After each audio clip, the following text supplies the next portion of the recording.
Welcome to the Project Sustainability Reporting Guide. This framework, developed by the PMI-GPM Sustainability Joint Venture, is designed for establishing, tracking, and reporting project-level sustainability metrics, effectively bridging project delivery with organizational ESG disclosures.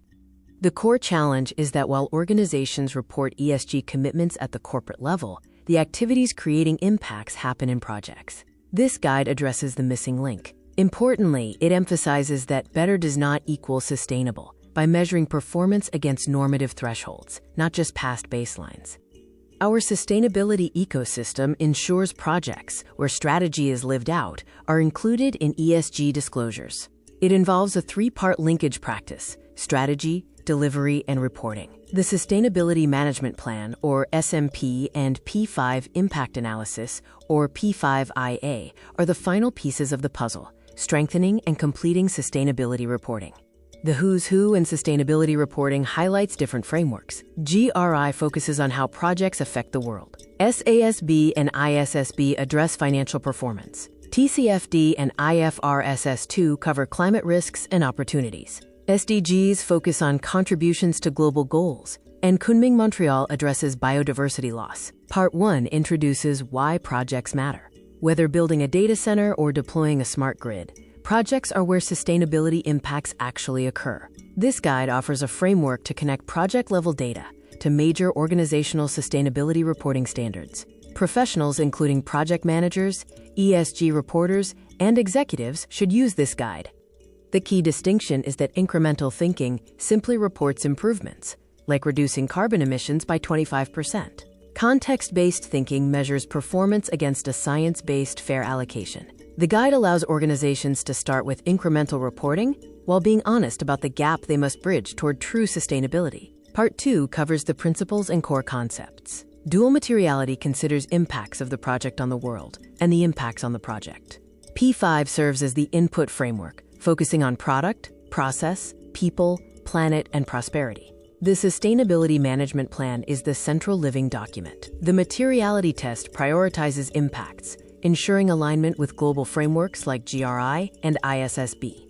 The shift is from mono-capitalism, which prioritizes financial capital, to multi-capitalism, which stewards 5 types of capital: natural, human, social, constructed, and economic. Context-based sustainability operationalizes this by measuring performance against the sustainability quotient, S equals AN, ensuring sufficiency across all vital capitals.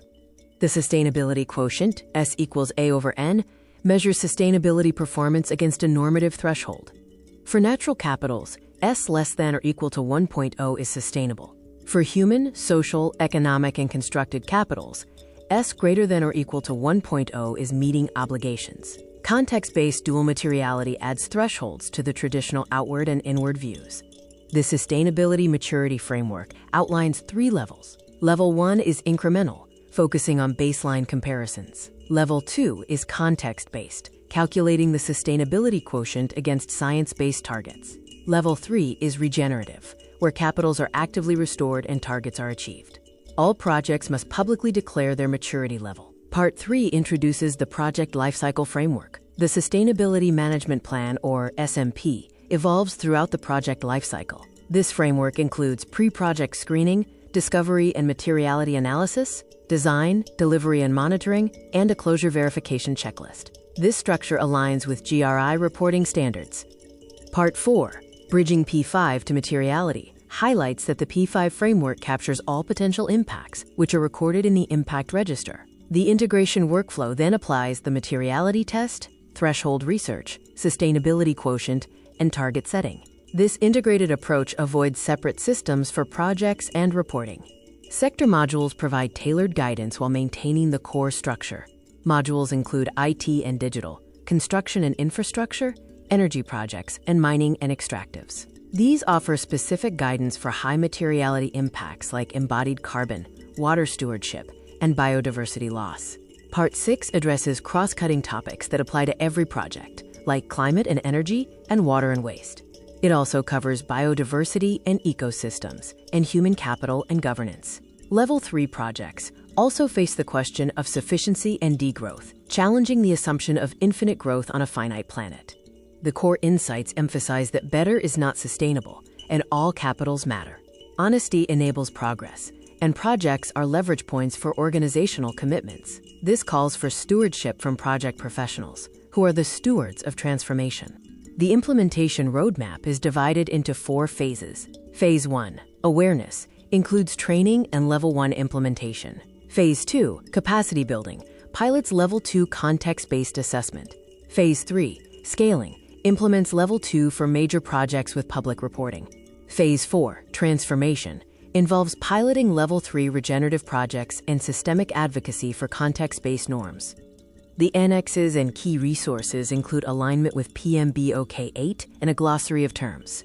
Annex D covers the EU taxonomy and DNSH evidence table, supporting project data for key European sustainability directives. This guide was developed with contributions from Dr. Joel Carboni, Dr. Michael Pace, Dr. Taiwo Abraham, and Emil Anderson.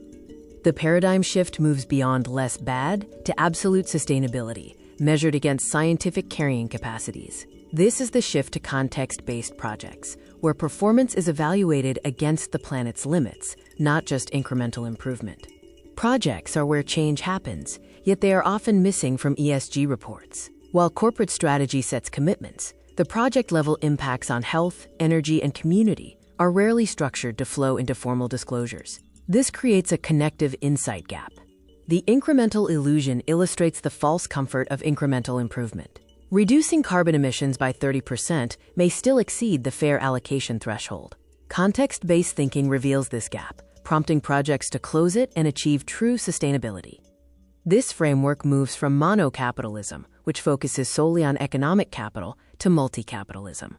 The context-based paradigm stewards 5 capitals: natural, human, social, constructed, and economic, measuring sufficiency against carrying capacities and addressing power imbalances. The ecosystem orbit illustrates the, quote, who's who of sustainability reporting frameworks. These frameworks are the languages of sustainability, and the project is the engine that generates the necessary vocabulary for reporting, connecting local action to global standards. Context-based sustainability adds a crucial third dimension to materiality: threshold proximity. An impact low on financial and stakeholder significance is still critically material if it pushes an ecosystem past its carrying capacity, requiring automatic elevation. The sustainability quotient, S equals AN, operationalizes the threshold. It determines if an actual impact, A, is within the normative threshold, N. This applies to both conserving natural capitals and meeting minimum obligations for non-natural capitals. The input engine identifies impacts across the P5 dimensions: product, process, people, planet, and prosperity. The P5 framework identifies what to measure, while context-based sustainability determines what that measurement truly means against absolute limits. The master workflow moves from raw activity to audit-ready ESG disclosure in 4 steps. It starts with P5 input, filters using the 3D materiality test, measures with the sustainability quotient, and outputs the final result into the Sustainability Management Plan for corporate reporting.